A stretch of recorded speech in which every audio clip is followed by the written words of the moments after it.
The wheel is unsound. Everyone calls the wheel an option strategy. I don't. The wheel is simply a sequence of trades. Sell a cash-secured put. If assigned, sell a covered call. Repeat. The problem is that it leaves out the most important decisions. Here are some of the reasons I think it's unsound and what I've done to make it more robust. 1. Buy stocks you wouldn't mind owning. This is probably the weakest advice the wheel gives. It sounds sensible, but it doesn't ask the questions that actually matter. Why do you want to own this company? Would you still be happy if it fell another $2, $4, or even 20% after assignment? If covered call premiums disappeared for a month, would you still be happy holding it? Would you be prepared to let your capital sit there until the market eventually decided your shares were worth what you paid? Or are you only happy to own it because you're hoping to collect more premium? My fix. I decide whether I want to own the company before I ever sell the put. Assignment isn't the time to make that decision. It's the time to execute one I've already made. 2. The wheel doesn't tell you when to enter. It simply says, sell a put. It doesn't tell you whether today is a good day or a bad day. My fix, I have entry rules. I prefer selling puts on red days after buyers begin returning. The stock has to qualify before I even look at the option chain. 3. The wheel has no sector limits.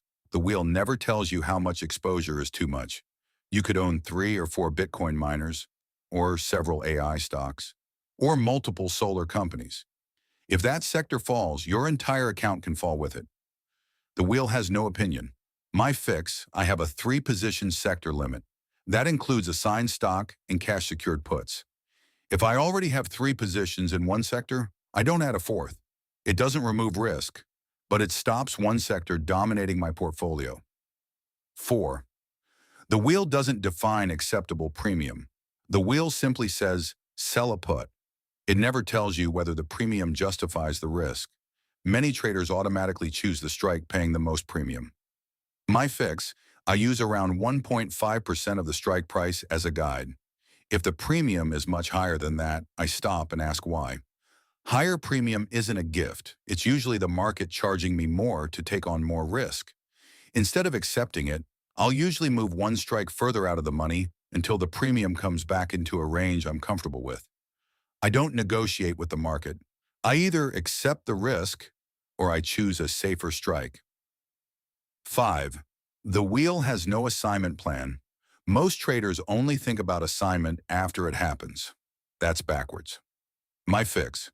Before selling every put, I already know exactly what I'll do if I'm assigned. There should be no surprises. Assignment is part of the plan, not an emergency. 6. The wheel has no exit rules. It never tells you when the trade is finished. Do you close early? Do you hold to expiry? Do you take assignment? Everyone seems to make it up as they go. My fix. Every trade has an exit plan before it's entered. The decision isn't made in the heat of the moment. It's already written in my rulebook. 7. The wheel has no objective. Some people use it for income. Some use it to accumulate shares. Some use it to compound capital. Those are completely different goals, yet they're all told to trade the same wheel. My fix. My objective is simple. I don't want to own stock.